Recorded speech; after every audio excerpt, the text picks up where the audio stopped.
I'll show you how to cancel a visit that didn't take place on EVV, but you want to indicate that it was canceled.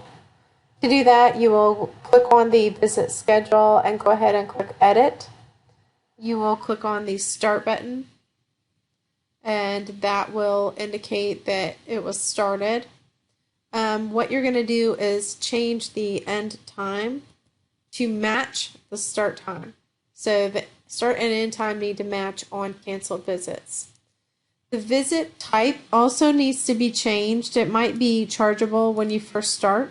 You need to change that to one of the reasons why the visit did not happen, and that will just be according to what actually happened. So in this case, I'm going to say that the patient refused services.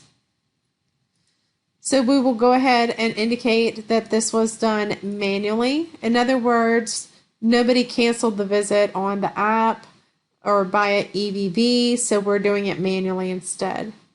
You will indicate a change reason. In this case, the beneficiary refused services, and I just put in patient refused as the change memo. You shouldn't have to do anything with tasks in the case of a canceled visit.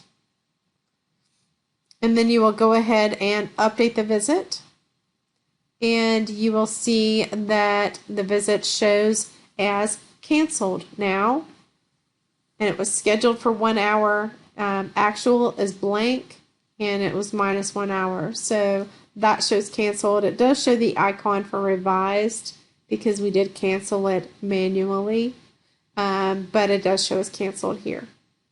And that is how you cancel a visit.